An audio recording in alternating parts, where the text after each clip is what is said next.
আন্তৰিকতাৰে শুভেচ্ছা জ্ঞাপন কৰিছোঁ।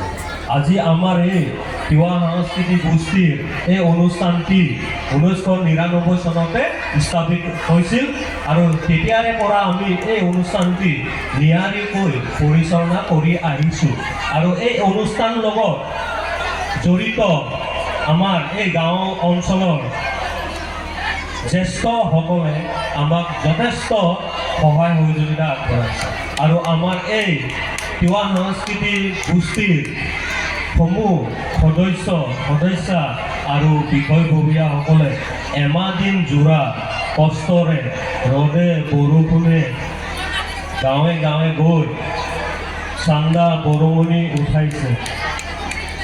সেইসকল সদস্যসকলক মই আন্তৰিকতাৰে ধন্যবাদ দিছোঁ। বিশেষকৈ ছোৱালী কেইজনী বহুত কষ্ট কৰিছে, মই সেইসকলক মই আন্তৰিকতাৰে ধন্যবাদ দিছোঁ আৰু লগতে সতীৰ্থ কিৰণ বৰদলৈ, সাজেন দেউৰী, গৌৰী পাটৰ আৰু ৰোহিত ডেকা এইসকলে মোক যথেষ্ট সহায় কৰিছে। তেওঁলোকক মই কোনোদিন নাপাহৰোঁ। এই অনুষ্ঠানটি সিহঁতৰ দ্বাৰাই গঢ় লৈ উঠিছে আৰু আমাৰ এই মঞ্চত উপস্থিত থকা সমূহ দৰ্শককে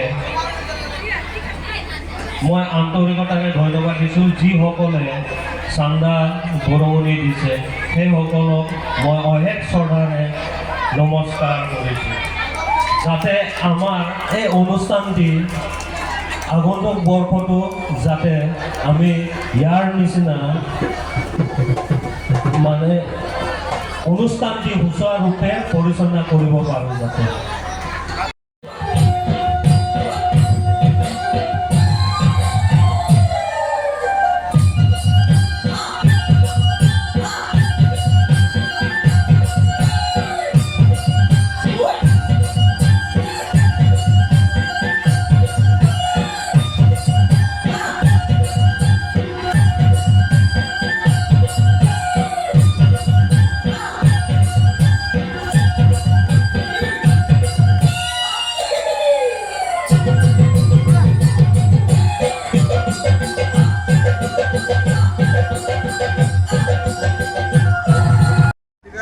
মন্তব্য কেনেকুৱা হ'ব?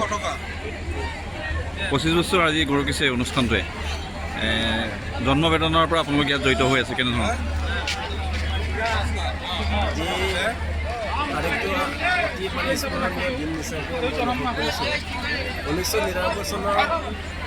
জুনৰ 20 তাৰিখে এই অনুষ্ঠানটো আমি আৰম্ভ কৰিছিলোঁ বিষ্ণুৰাবাদ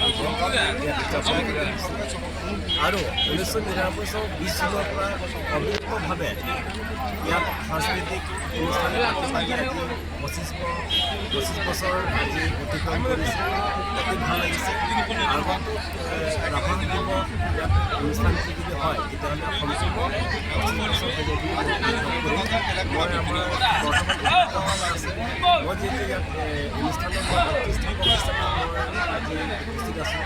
সহযোগী আছে মেহমিতা আছে অমেন্দ্ৰ আছে ইয়াত মানে জ্যেষ্ঠ আছিল সহযোগী বিজয় ভূঞা বিমল লাহিৰ তেওঁলোকৰ নাম ল'ব লাগিব। ইয়াৰ উপৰিও ইয়াত এজন সমাজকৰ্মী হিচাপে প্ৰতিষ্ঠিত কালাচৰণ পাতৰ আছে। তেওঁলোকৰ সহযোগত আজি এই 25 বছৰ অতিক্ৰম কৰিছে উপকূল দিৱাগাঁও সাংস্কৃতিক গোষ্ঠীৰ ইয়াৰ ভৱিষ্যত আৰু উজ্জ্বল কামনা কৰি স্থানীয় যিবোৰ যুৱক তেওঁলোকৰ সাংস্কৃতিক বিকৃত হ'ব বুলি অনুভৱ কৰি আজি এই নমস্কাৰ। আজি আমি নগাঁও জিলা কঠীয়াতলী উত্তৰ লালুং গাঁৱৰ তিৱা সাংস্কৃতিক গোষ্ঠীৰ এই অনুষ্ঠানটি 25তম বৰ্ষ অতিক্ৰম কৰিছে। আজি আমি পতাকা উত্তোলন কৰিলোঁ, বন্তি প্ৰজ্বলন কৰিলোঁ আৰু আমাৰ এই অঞ্চলৰ 80 বছৰ ওপৰৰ ব্যক্তিসকলক আমি সম্বৰ্ধনা অনুষ্ঠানো কৰিলোঁ আৰু খন্তেক পিছতে আমাৰ বিভিন্ন ধৰণৰ কাৰ্যসূচী আমি পালন কৰিম আৰু সন্ধিয়া 8 বজাৰ লগে লগে আমাৰ মঞ্চ মুকলি হ'ব।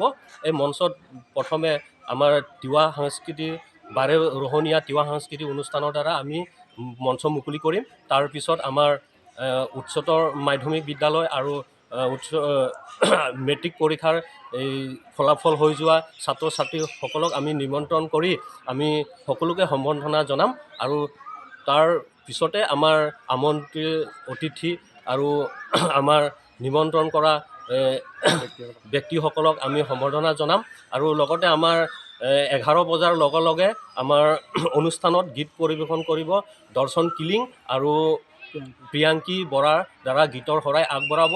সেয়ে সকলো ৰাইজৰ উপস্থিতি আমি কামনা কৰিছোঁ যাতে সকলোৱে আমাক সহায় সহযোগিতা আগবঢ়ায় এই অনুষ্ঠানটো নিয়াৰিকৈ পৰিচালনা কৰিবলৈ যাতে সহায় সহযোগিতা আগবঢ়ায়। ধন্যবাদ। সেৱা পায়।